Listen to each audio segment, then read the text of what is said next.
காலை வணக்கம். ஸோ மே 31 நம்ம உலகம் பூரா உலக சுகாதார அமைப்பு வந்து நம்ம உலக புகையிலை எதிர்ப்பு தினமாக நம்ம கொண்டாடிட்டு இருக்கோம்.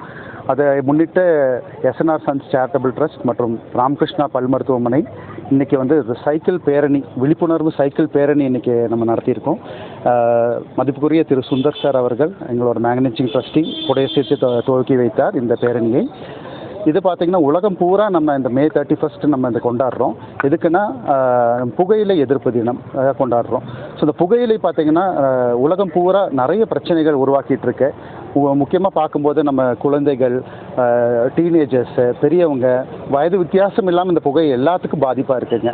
அனைத்து வகை புகையிலையுமே நமக்கு பகை தான். ஸோ நான் நிறைய பேர் நினச்சிக்கிறாங்க நான் சிகரெட் ஸ்மோக் பண்ணுறதில்ல, பீடி ஸ்மோக் பண்ணுறதில்ல, ஸோ எனக்கு எந்த பிரச்சனையும் இல்லை, நான் புகையிலை தான் யூஸ் பண்ணுறேன், புகையில தானே எல்லாமே இருக்குது, புகை இல்லாமல் யூஸ் பண்ணால் அந்த ப்ராப்ளம் இல்லையான்னு நினைக்கிறாங்க. அது தவறு. எல்லா வகை புகையிலையும் நமக்கு பகையே தான். ஸோ அதோட விழிப்புணர்வு ஏற்படுத்துறதுக்கு இந்த சைக்கிள் பேரணி நம்ம இன்றைக்கி ஆர்கனைஸ் பண்ணியிருக்கோம் இன்றைக்கி.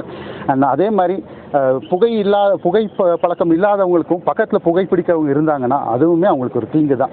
நம்ம ஃப்ரெண்ட்ஸு கூட போகிறோம், இல்லை ஃபேமிலியில் அவங்க அப்பா ஸ்மோக் பண்ணுறாரு, அவர் ஹஸ்பண்ட் ஸ்மோக் பண்ணுறாருன்னா ஸ்மோக் பண்ணுற இல்லாமல் பக்கத்தில் இருக்க ஃபேமிலி மெம்பர்ஸ்க்கு அது பாதிக்குதுன்னு நிறைய ரிசர்ச் சொல்லியிருக்கு. ஸோ இது மூலமாக நான் சொல்லிக்கிறேன், யாரும் புகையிலையை பயன்படுத்த வேண்டாம்.